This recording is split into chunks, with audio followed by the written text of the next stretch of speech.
अमर राम चरित्र लिख कर अमरता निज काव्य को दी। निज गुणों की सुयस मणिका अमर माला में पिरो दी। विश्व यह जब तक रहेगा और जब तक एक प्राणी है, अमर मानस तुम्हारी भी अमर तब तक कहानी। अमर कृति को पढ़ बनेंगे अमर हरि के दास। धन्य तुमको है धन्य तुलसीदास। श्री तुलसीदास जी महाराज की जय। श्री तुलसीदास जी महाराज प्रेम तत्व की महिमा का वर्णन करते हैं। भगवान श्री राम को केवल प्रेम प्रिय है।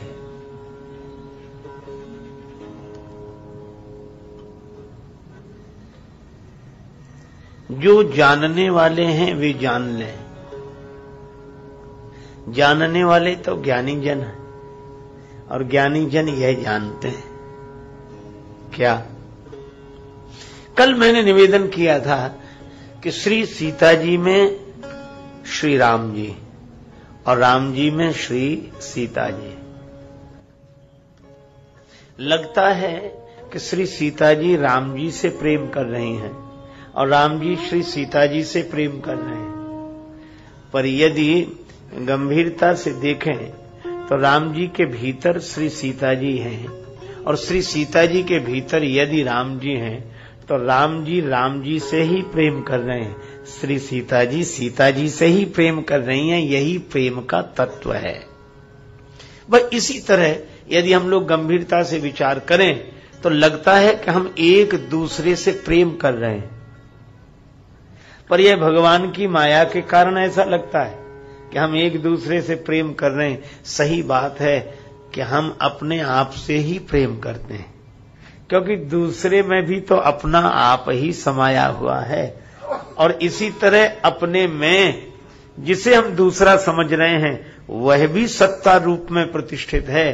तो यदि विचार किया जाए जब दूसरा कोई है ही नहीं, इसीलिए हमारे महापुरुष कहते हैं कि हम किसी दूसरे से भी प्रेम करते हैं तो इसलिए क्योंकि हम अपने से ही प्रेम करते हैं, अपने लिए ही प्रेम करते हैं।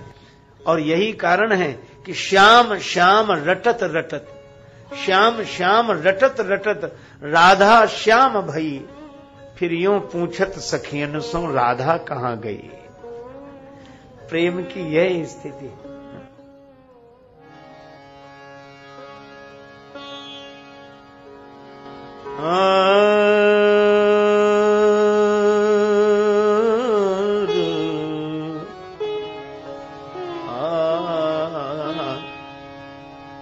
जोई जोई तान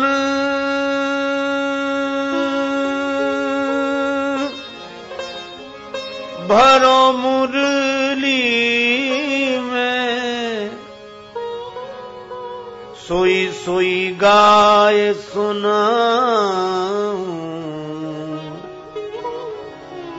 श्याम तोरी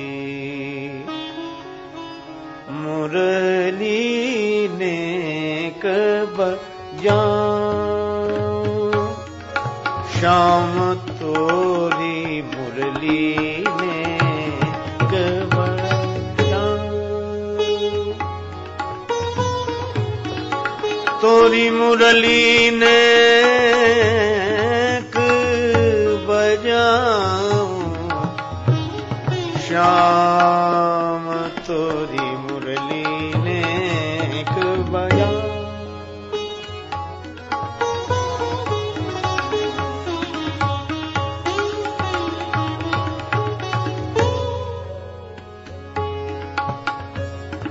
तुमरे सिर माखन की मटकी, मैं मिली ग्वाल लुटाऊं।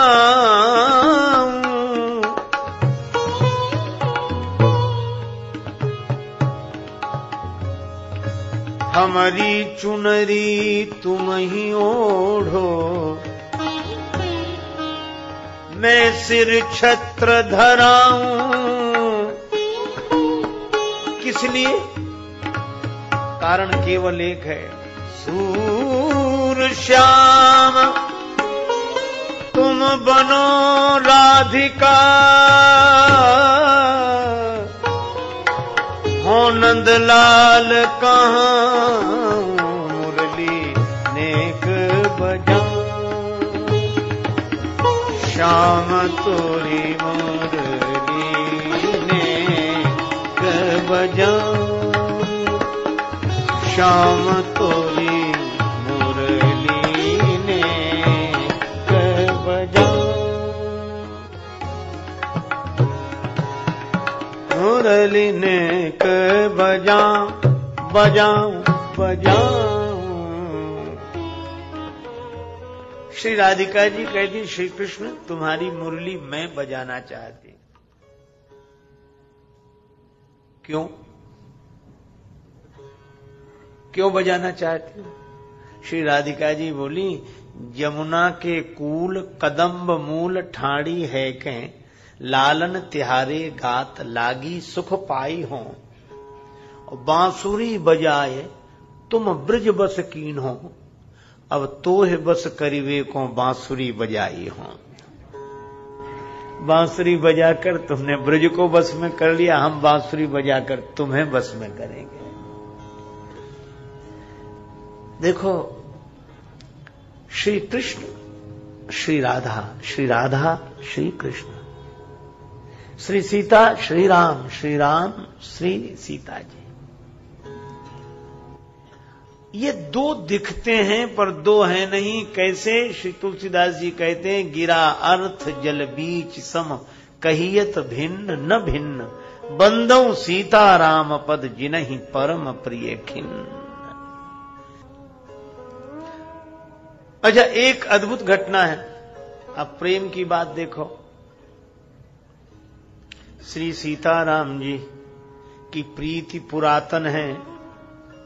पुरातन का अर्थ नई जान पहचान नहीं है, पुराना संबंध है। और श्री तुलसीदास जी कहते हैं कि तुलसी तोसो राम सो, कछु नई न जान पहचान।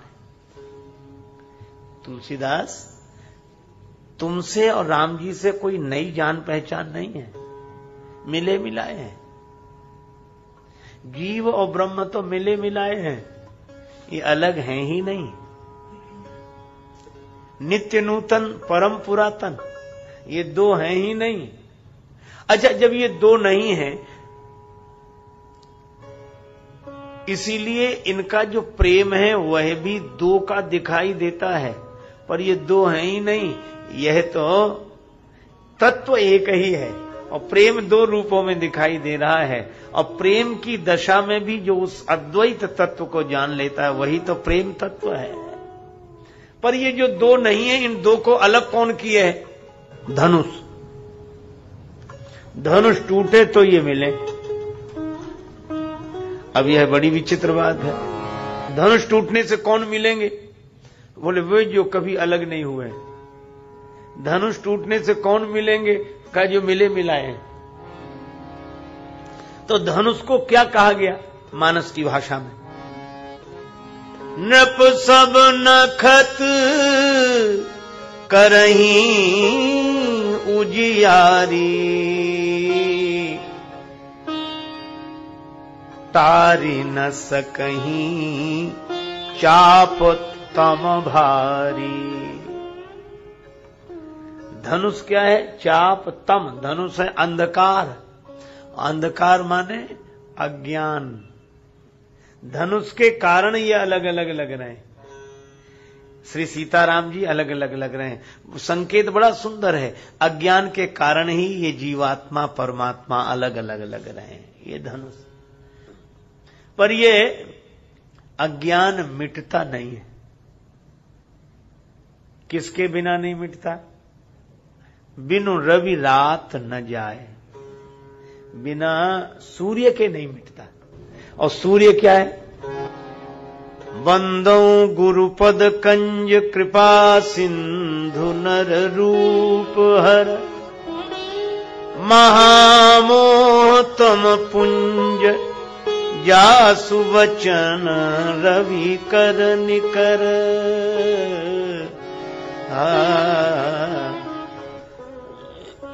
गुरु ज्ञान ही सूर्य है जो अज्ञान के अंधकार को मिटाता है। तो जहां गुरु वहां ज्ञान, एक ही साथ तो रहेंगे। और इसीलिए रामचरितमानस में देखें, ये धनुष टूटा किससे? भगवान राम से, और किसी से नहीं टूटा, और किसी से हिला भी नहीं। इसका अर्थ क्या है कि अज्ञान की निवृत्ति तो ज्ञान के द्वारा ही होगी और कोई उपाय नहीं। नान्या पंथा विद्यते अयनाय, इसके अलावा कोई मार्ग नहीं। अच्छा, गुरुजी बैठे हैं और गुरुजी के संग राम जी बैठे हैं, तो राम जी को उपमा क्या दी गई? उदित उदय गिरि मंच पर रघुवर बाल पतंग। रघुवर बाल पतंग। राम जी सूर्य हैं, उदय होते हुए सूर्य हैं। और कितना बढ़िया संकेत है। किसी ने कहा कि आपने राम जी को उदय होता हुआ सूर्य क्यों बताया? तुलसीदास जी बोले इसलिए कि गुरु जी के पास बैठे हैं, गुरु जी के चरणों में बैठे हैं। और इसका अर्थ है जो गुरुदेव के चरणों में बैठते हैं उन्हीं के जीवन में ज्ञान का उदय होता है, ज्ञान का सूर्योदय होता है। यह संकेत है। अब इस धनुष को तोड़ने की चेष्टा तो बहुतों ने की। श्री कबीरदास जी ने भी इस धनुष को एक रूप में देखा है। कबीरा मोह पिनाक यह बिनु गुरु टूटत नाहि। कबीरदास जी कहते हैं ये मोह का धनुष है। मोह माने अज्ञान। यूं कहो कि अज्ञान के कारण ही देहाभिमान, देहाध्यास। और जब तक ये देहाभिमान का धनुष नहीं टूटता, देहाध्यास का धनुष नहीं टूटता, तब तक जीवात्मा परमात्मा के मिलन की एक रूप में अनुभूति नहीं होती। यही इस कथा का रहस्य है। तो ये दो हैं नहीं, परस्पर दो चकोर दो चंदा। अगर दो हैं तो दोनों ही चकोर, दोनों ही चंद। इसलिए कहियत भिन्न न भिन्न। मुझे तो कभी कभी लगता है कि जो ज्ञान की दृष्टि से अद्वय ब्रह्म है, वही प्रेम की लीला करने के लिए अपने संकल्प से ही और स्वरूप में ही दो की भावना कर लेता है। बस इतनी सी बात है। उनका संकल्प है, लीला विलास है, और यही कारण है। लेकिन वो अपने संकल्प से एक होकर दो रूप में दिखते हैं, और अज्ञान के कारण हम उन्हें दो मानने लगते हैं। यही उनकी माया है। तो अज्ञान की निवृत्ति हो, अब इसके लिए बहुत राजाओं ने चेष्टा की। तुलसीदास जी महाराज कहते हैं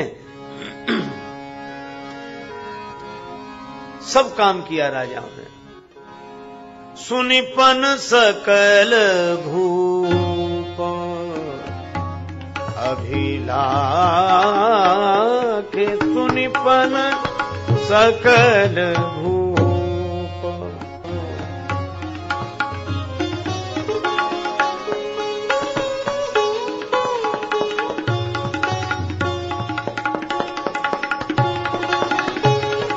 सुनिपन सकल भूप। देखो, बलवान तो यह राजा भी हैं, भट्टमानी बड़े बलवान हैं, पर एक संकेत बड़ा सार्थक दिया श्री तुलसीदास जी ने। बलवान तो हैं, पर ये अपने बल का प्रयोग किस तरह करते हैं? अतिशय मन माखे, ये मनमुखी हैं, मन से अभिमान कर रखा है, मन से मान रखा है। और इसका अर्थ है कि जो मनमुखी ढंग से अपनी शक्ति का उपयोग करते हैं उनके अज्ञान की निवृत्ति नहीं होती। जो अपनी शक्ति का उपयोग गुरुमुखी ढंग से करते हैं उनके अज्ञान की निवृत्ति होती है। तो ये राजा सब हैं मनमुखी और राम जी अकेले हैं गुरुमुखी। इसीलिए वंदे गुरु परंपराम, गुरु महिमा इसीलिए है। संकल्पवान सदगुरु की कृपा से उद्भूत ज्ञान के द्वारा ही अज्ञान की निवृत्ति होती है। इन राजाओं ने बड़ी चेष्टा की। ये तरह तरह के साधन हैं, ये धनुष को नहीं ला सके। अच्छा, कितनी बढ़िया बात है। ये जितने भी साधन हैं मैं को नहीं मिटा पाते। जैसे आप पुण्य करें, दान करें, धर्म करें, तपस्या करें, तो भी मैं तो बना ही रहेगा। मैं पुण्यात्मा हूं, मैं दानी हूं, मैं तपस्वी हूं, ये इस रूप में तो बना ही रहता है। आहा, जब ज्ञान हो जाता है तब यह लगता है मैं न दानी हूं, न पुण्यात्मा हूं, न पापी हूं।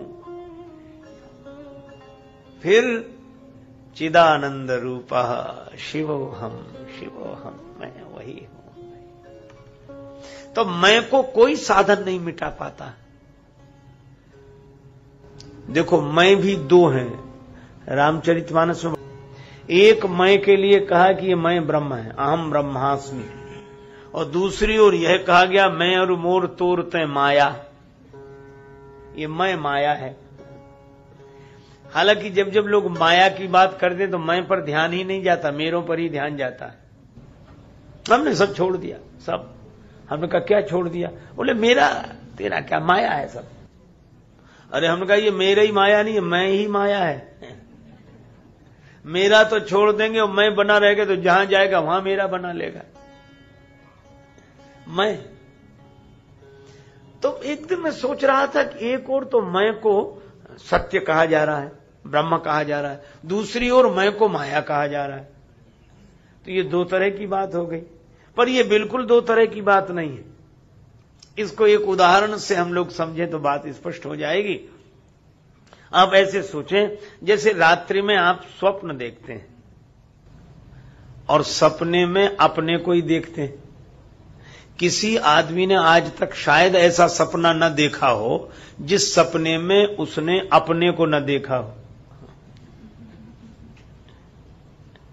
सपने में सबसे पहले अपने को देखते हैं, फिर अपनों को देखते हैं। अच्छा, अब एक बात सोचना, आप देख रहे हैं सपना और सपने में आप दिख रहे हैं, तो आप देख भी रहे हैं और आप दिख भी रहे हैं। अच्छा, तो अब यह विचार करें कि ये दो आप हैं कि नहीं? एक देखने वाले आप हैं, एक दिखने वाले आप हैं। तो आपके मैं के दो रूप हो गए। मैं देख रहा था सपना और सपने में मैंने मुझको देखा, तो दो हो गए, एक दिखने वाला और एक देखने वाला। तो जो दिखने वाला मैं है वह स्वप्न पुरुष है, वह जो दिखने वाला मैं है वह मिथ्या है, पर उसको जो देखने वाला मैं है वह ब्रह्म है, वह सत्य है। इसलिए एक मैं माया का स्वरूप और एक मैं ब्रह्म का स्वरूप।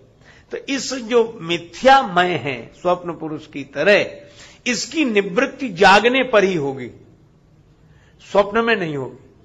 और जागने का अर्थ है गुरुदेव की कृपा से ज्ञान पाकर जो जाग गए हैं उनके इस मिथ्या मय की निवृत्ति स्वप्न पुरुष की तरह हो जाती है। यह संकेत है। तो ये धनुष रखा है, बड़े बड़े राजाओं ने चेष्टा की, बड़ी बड़ी साधनाएं भी इस देहाध्यास देहाभिमान के मय को नहीं मिटा पाती हैं। यही इस कथा का संकेत है। जब किसी से धनुष नहीं हिला, तब गुरुजी बोले, राम उठहु राम भंजहु भव चापा, मेटहु तात जनक परितापा।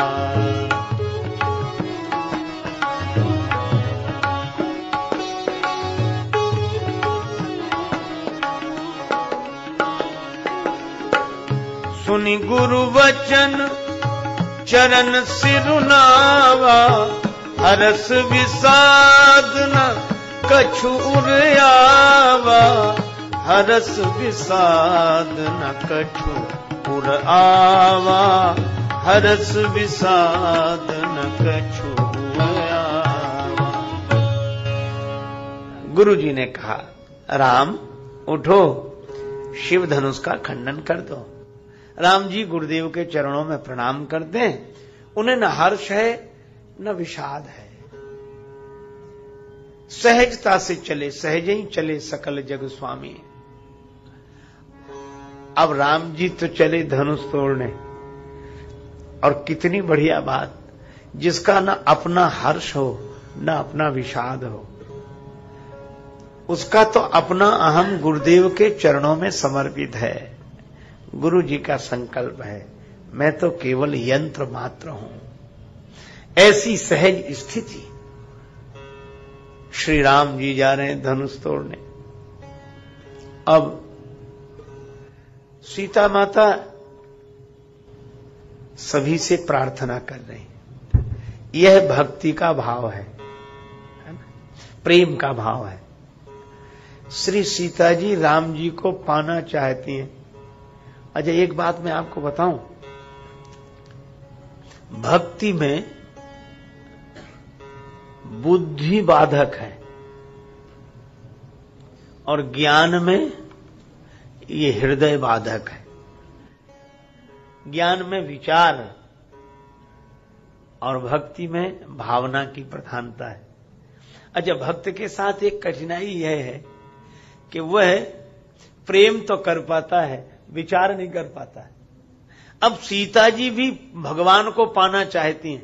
किन्हें पाना चाहती हैं? जो उनसे अलग नहीं है, जो उनसे भिन्न नहीं है, पर यह विचार नहीं है। क्यों? भक्ति तो भावना प्रधान है। इसलिए सीता जी उनको पाने के लिए सब देवता मना रही हैं जो अपने से अलग नहीं है। किस किस से प्रार्थना करती हैं? यह प्रेम का भाव। गणनायक वरदायक देवा, आजु लगे कीने तुअ सेवा, आजु लगे कीने तुअ सेवा।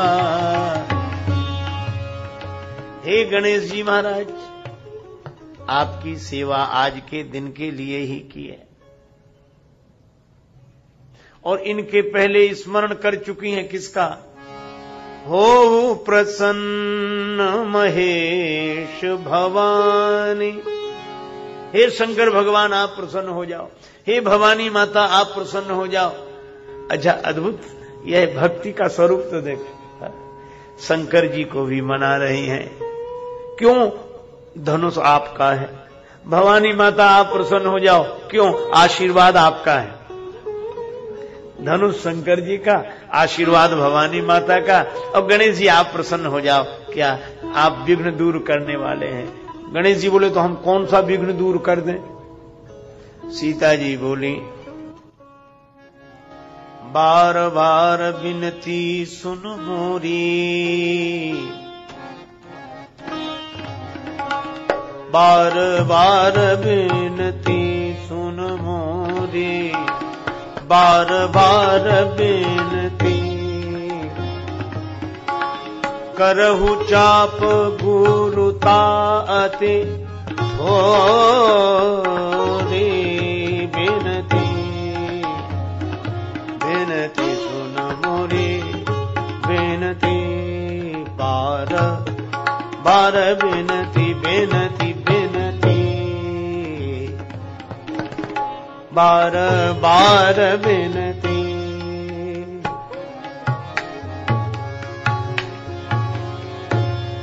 बार बार विनती, बार बार विनती, बार बार विनती,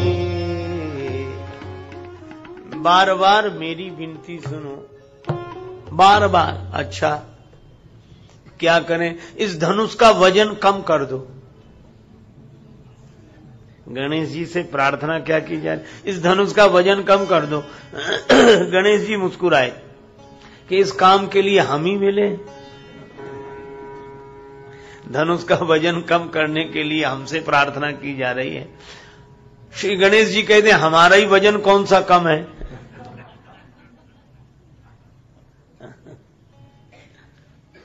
क्योंकि देवताओं में सबसे स्थूल काय गणेश जी दिखते हैं, तुंदिल है, स्थूल काय है, और उनसे कहा जाए कि वजन कम कर दो धनुष का।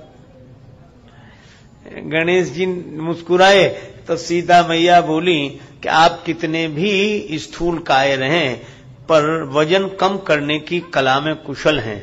कैसे? कि अगर वजन कम करने की कला में प्रवीण न होते तो आपके वाहन का क्या हाल होता?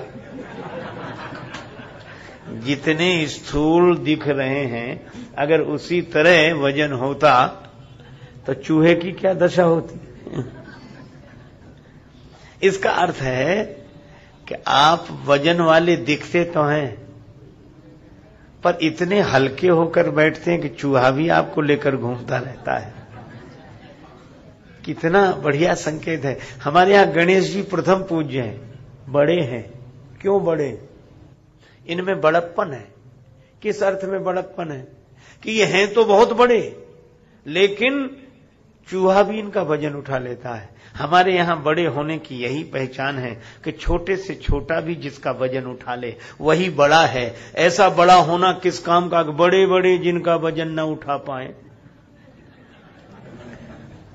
कहते अरे बड़े बड़े, उनका बड़े, तो वो बड़े तो हैं पर बड़प्पन तो गणेश जी में दिखाई देता है कि छोटे से छोटा भी जिनका वजन उठा ले। अच्छा भाई तुम ही ले चलो, कोई बात नहीं।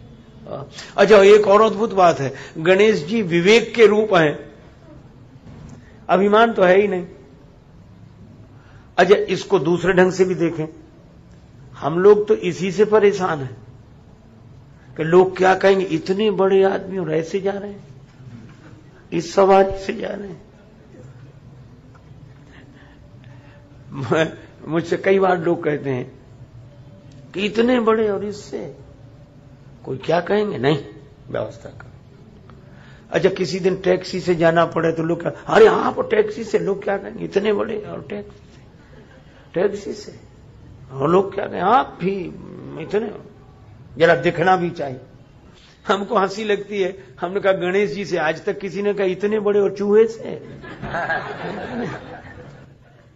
अरे भाई गणेश जी चूहे से चले तो उनका कौन सी महिमा गिर गई?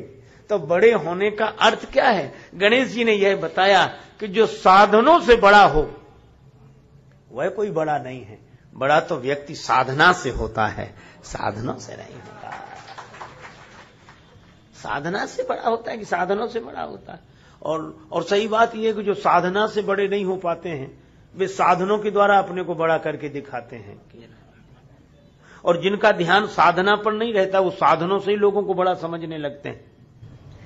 इसलिए मुझे वो बात याद आई जब स्वामी विवेकानंद जी भारत से बाहर यात्रा में थे, शिकागो की धर्म सभा में उनके व्याख्यान की सफलता के बाद जो उनको सम्मान मिला, तो किसी भक्त ने कहा कि स्वामी जी आपको देखकर लगता नहीं था कि आप इतना बढ़िया व्याख्यान देकर और सबको मंत्रमुग्ध कर देंगे। सब हतप्रभ रह गए।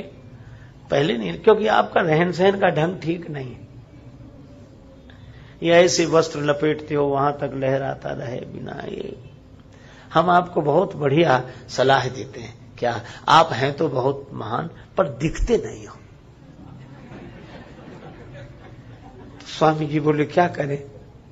कहा कि हम व्यवस्था करा देते हैं, वस्त्र लाएंगे और आप दर्जी को माप दे दीजिए तो आपको बहुत बढ़िया वस्त्र ऐसे बनवा दिए जाएं जिन्हें पहनकर आप भद्र पुरुष लगे। आप शरीफ लगें, आप सचमुच बड़े लगें। स्वामी जी ने उत्तर दिया कि भाई, आपके यहां दर्जी आदमी को शरीफ बनाता है, पर मैं उस देश से आया हूं जहां चरित्र आदमी को शरीफ बनाता है। असल में हमारे यहां दर्शन की महिमा है, और दुर्भाग्य से हम लोग प्रदर्शन से जुड़ गए। जहां दर्शन है वहां विचार है, जहां प्रदर्शन है वहां प्रचार है।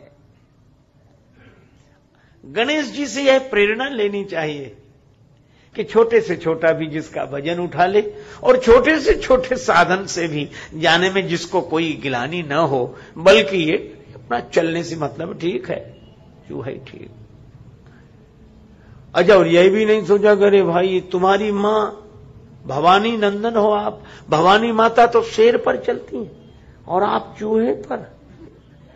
कई लोग ऐसे ही बहुत परेशान करते हैं कि आप विचार तो करो किस कुल से ऐसे चल रहे हो कहां। पर गणेश जी मुझे लगता है इसीलिए स्वस्थ रहते हैं, क्योंकि इन सब बातों का वो टेंशन नहीं लेते हैं, जो है ठीक है। और लड्डुओं को भोग लगे, संत करें सेवा। और लड्डुओं का भोग क्या, तुलसीदास जी विनय पत्रिका में कहते हैं, राम नाम मोदक सुधा जो सान पागे है। राम नाम का मोदक भक्ति के रस में डुबोकर जो सेवन करता रहे, उसको कोई फर्क नहीं पड़ता, वह अपनी मस्ती में रहता, आनंद में रहता। तो गणेश जी ने कहा कि हमारा वजन कौन सा कम है, लेकिन वजन कम करने की कला में आप प्रवीण हैं, तो आप ऐसा करें कि धनुष दिखता तो ऐसे ही रहे, वजन कम हो जाए, और थोड़ा बहुत नहीं, करहु चाप गुरु था अति थोड़ी, करहु चाप गुरु था, गुरु था अति, गुरु था अति, गुरु था गुरु था गुरु था। करहु चाप गुरुता, इस धनुष का वजन कम ही नहीं अत्यंत कम कर दो, गुरुता अति थोड़ी। गणेश जी बोले ठीक है, लेकिन ये प्रेम तो है, पर प्रेम प्रकट भी नहीं हो रहा। प्रिय पाहुने के प्रति प्रीति बधु, प्रगटी नहीं घूंघट में ही रही, अनुराग उमंग तरंगणी भी, तट से न बढ़ी तट ही में रही, दुख की घटा बिंदु नहीं बरसी, दृग संपुटी के पट में ही रही, घटिका में घटी इतनी घटना, फिर भी घट की घट ही में रही। मन ही मन, मन ही मन मनाव अकुलानी, मन ही मन। अच्छा, एक अद्भुत बात है, सबसे प्रार्थना के जयमाल थी हाथ में, फूलन की माला हाथ फूली डोले, आली साथ उझकी झरोखा झांकी नंदनी जनक की, फूलन की माला हाथ फूले, देख के पिया की शोभा,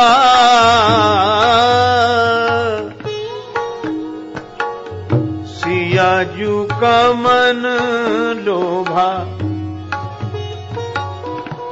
एक टक रह गई जैसे पूतरी कनक की, फूलन की माला हाथ फूले, कुंवर है किशोर गात, कहे को पिता से बात, छाड़ दो प्रतिज्ञा तात धनुष तोरण की, फूलन के माला हाथ फूले।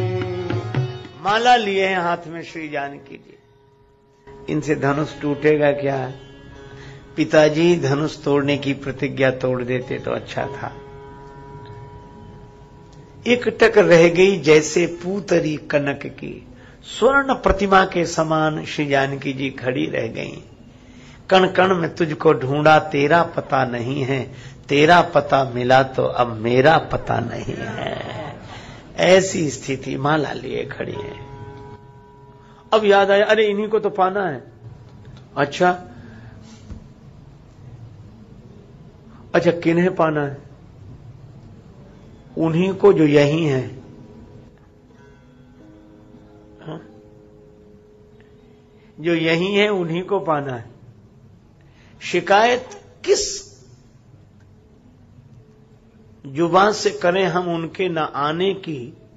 यही एहसान क्या कम है मेरे दिल में जो रहते हैं, वो तो है ही, उन्हीं को पाना है। माला से ही बोली श्री जानकी जी, एरी जयमाल कह तो सुन ले हिये को हाल, कह तो होए निठुर रोस ही में तनि जावे तू, कह तो प्रण साथनी होए प्रण को निवाह देरी, कह तो प्राण घातनी होए प्राण हनि जावे तू। बिंदु कभी लाडली सखी की लाज राखे सखी, दो में से एक की ही ठान ठन जावे तू। दासी बने सांवरे सुजान के गले की, कह तो जान की गले की आज फांसी बन जावे तू। जयमाल मेरे मन का हाल सुन ले। अच्छा अब एक बात बताओ, जब इतनी व्याकुल है श्री जानकी जी, तो राम जी धनुष तोड़ क्यों नहीं रहे? धीरे धीरे जा रहे हैं। अच्छा जान रहे हैं, देखी विपुल विकल वैदेही। आहा, श्री तुलसीदास जी कहते हैं कि इसका एक ही कारण है। क्या? राम जी कहते हैं कि धनुष तो टूटे पर उसके पहले श्री जानकी जी का भ्रम टूट जाए। तो भक्त भी भ्रम में, हाँ भाव में तो रहते हैं, पर भ्रम यह है कि जिन्हें हम पाना चाहते हैं वो हमसे भिन्न है। तो भगवान ने कहा कि जरा और व्याकुलता बढ़े, और ये व्याकुलता बढ़ी और होते होते कहां पहुंची? अब धनुष से कहा, धनुष तुम ही सुन लो। अब मोहि शंभु चाप गति तोरी, अब मोहि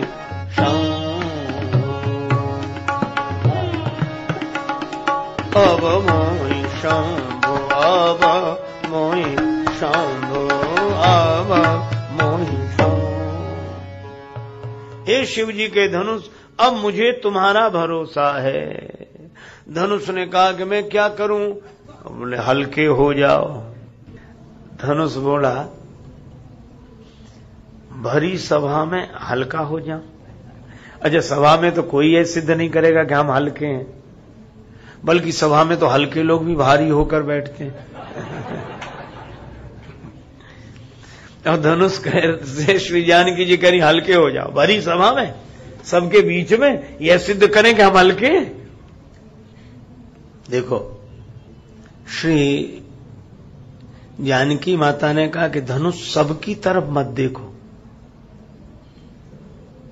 भगवान की तरफ देखो। राम जी दिख रहे हैं? हाँ दिख रहे हैं। किधर आ रहे हैं? हमारे पास। क्यों आ रहे हैं? धनुष बोला हमारा वजन उठाने के लिए। जिसका वजन उठाने के लिए स्वयं भगवान चलकर पास आ रहे हों, वह भी चिंता के बोझ से हल्का नहीं होगा, तो फिर और कौन हल्का होगा? इसलिए हल्के हो जाओ राम जी को देखकर, भगवान को देखकर निश्चिंत हो जाओ।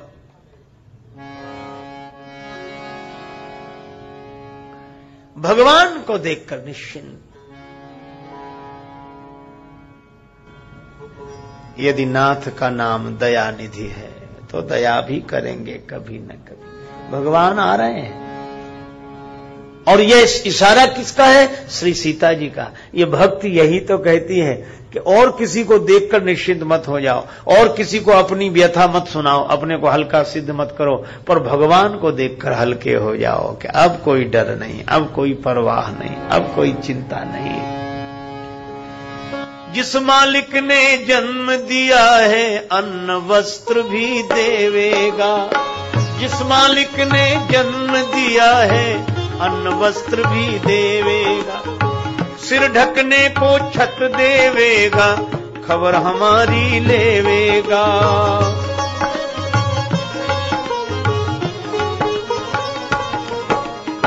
भजन करो निश्चिंत हो चिंता, छोड़ो रोटी दाल की, बलिहारी बलिहारी बोलो, बलिहारी नंदलाल की, बलिहारी बलिहारी बोलो, बलिहारी नंदलाल।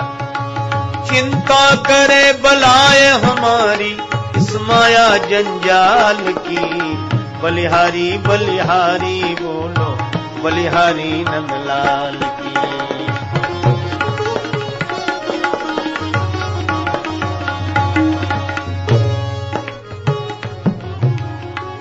हो वो हरू रघुपति निहारी, हो हरू रघुपति निहारी, रघुपति निहारी, रघुपति निहारी।